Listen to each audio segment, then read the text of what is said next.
This cassette toilet cover in our pop-up camper had a problem that I didn't think a bigger screw was going to fix. The screws holding the hinges were pulling out, and after being opened and closed over the years, the material around them was starting to rip apart. I could have tried filling the old holes and putting the screws right back in, but chances are I'd eventually end up with the exact same problem.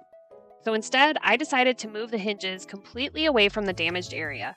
And to do that, I had to get a little creative. Hi, I'm Maria, and welcome to Mission DIY. We have a 2013 Coachman Clipper pop-up camper, 1285 SST model. It has a cassette toilet with a hinged lid that also doubles as extra counter space. It lifts up when you want to use the bathroom area and snaps up and then becomes a small wall in front of the bed. This is the cover for the toilet cassette and in our camper, and it completely came off the hinge because look at how much it was actually grabbing onto. Barely anything.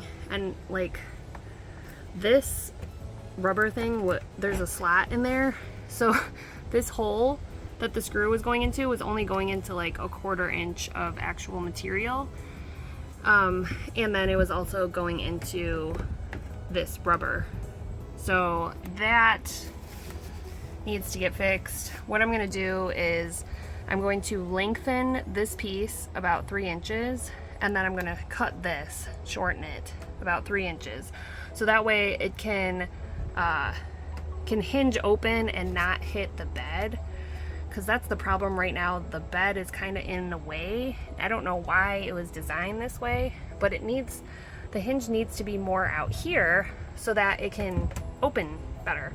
And I just want to keep using this same countertop because it's fine. The previous owners of this camper added this piece of wood here so that this would have something to sit on right there, and I think they did that because somebody sat on this and it cracked, so it just didn't have any support underneath. Okay, so I got the cover for the toilet off, and I'm going to be chopping off about 3 inches from the back side, and then over here I have the other piece that I'm going to be cutting a new piece and adding 3 inches there. Basically, I'm moving the hinges 3 inches forward without changing the overall size of the cover. I made a new section and added 3 inches to the original width to take the place of what I had removed from the bigger piece. So instead of the hinge sitting all the way back where the original damage was, the new arrangement moves the hinge forward 3 inches. So the overall cover still fits in the same space, but the hinges are now attaching to a completely fresh material. This is a 2x4 that was installed by the prior owner of our camper, as they had tried fixing this broken cover already. So I had something nice and sturdy to attach the back portion of my new cover. I simply added screws from the top to secure it. Now it is nice and secured.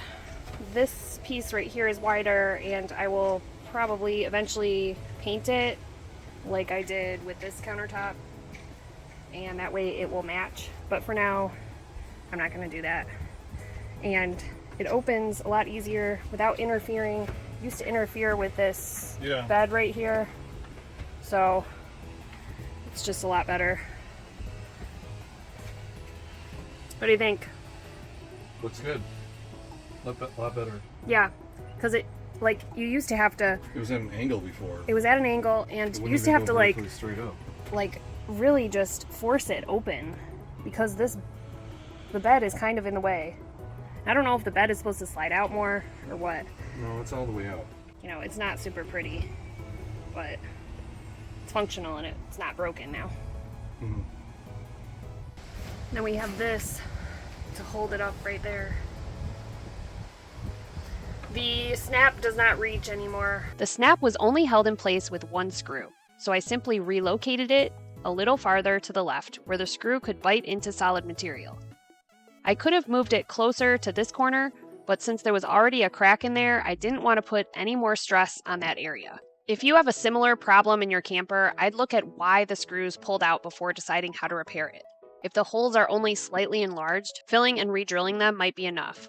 But if the surrounding material is badly damaged like mine was, relocating the hinge can sometimes be a much stronger repair than trying to rebuild the original mounting holes. Sometimes fixing something isn't about trying harder to make the old solution work. Sometimes you have to change your approach and build from a stronger place. Jesus talked about building a solid foundation in Matthew 7, and I think that's a pretty good principle for DIY projects too. When the foundation of something isn't holding anymore, you need to fix that first. This definitely wasn't the prettiest solution to a problem we found in this camper, but it was a whole lot cheaper than replacing something that was otherwise perfectly usable. If you want to see some of the more exciting upgrades we've made to this camper, check out the other builds linked in the description below. If you've owned an old camper, I'm curious, what's the weirdest little repair you've had to come up with because replacement parts either weren't available or just weren't worth buying? Let me know in the comments because I'm guessing this won't be our last one. If you found this repair helpful, give the video a like and subscribe to Mission DIY for more DIY projects, repairs, and ideas. And if you've had to come up with your own creative fix for something like this, I'd love to hear about it in the comments. Thanks for watching, and I'll see you in the next project.